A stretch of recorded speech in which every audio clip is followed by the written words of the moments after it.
24 বছরের এক মার্কিন যুবতী বিয়ের 3 মাসের মাথায় এমন এক বাস্তবের সম্মুখীন হলেন যা শুনে আক্কেল গরম হতে পারে আপনারও।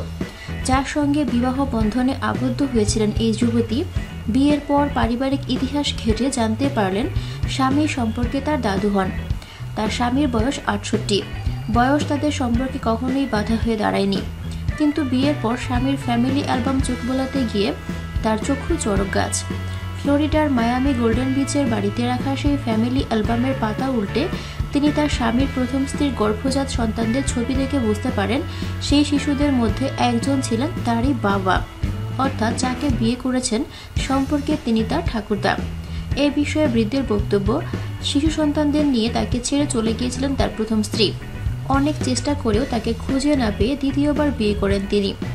সেই স্ত্রীর দ্বারাও একাধিক সন্তানের বাবা হন তিনি, কিন্তু সেই বিয়েও শেষ পর্যন্ত টেকেনি।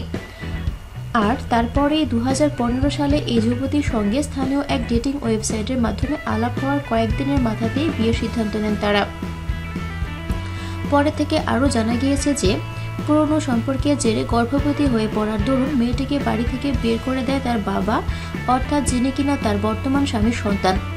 এত কিছু না জেনেই মাস 3 আগে এই তরুণীকে বিয়ে করেন সেই দাদা। নিজের স্ত্রী যে সম্পর্কের নাতনি এ কথা জানার পর দাদা জানিয়েছেন মেয়েটিকে দেখে প্রথমে তার আত্মীয়তা বোধ জেগেছিল, কিন্তু বিষয়টিকে প্রথমে তিনি আমলে নেননি, কারণ এর আগে 2 বার তার বিয়ে ভেঙেছে। এর পুনরাবৃত্তি তিনি আর ঘটাতে চান না। এই ঘটনার পরে তরুণী অবশ্য জানিয়েছেন বিষয়টি নিয়ে প্রথমে খুবই হতাশ হয়ে পড়লেও তাদের সম্পর্কের ভিত এতটাই পোক্ত হয়ে গিয়েছে যে তা সহজে ভাঙার নয়। থ্যাঙ্কস ফর ওয়াচিং ভিডিওটি ভালো লাগলে লাইক প্রেস করুন এবং শেয়ার করে সবাইকে দেখার সুযোগ দিন। পরবর্তী আপলোড পেতে চ্যানেলটি সাবস্ক্রাইব করে আমাদের সাথে থাকুন। ধন্যবাদ।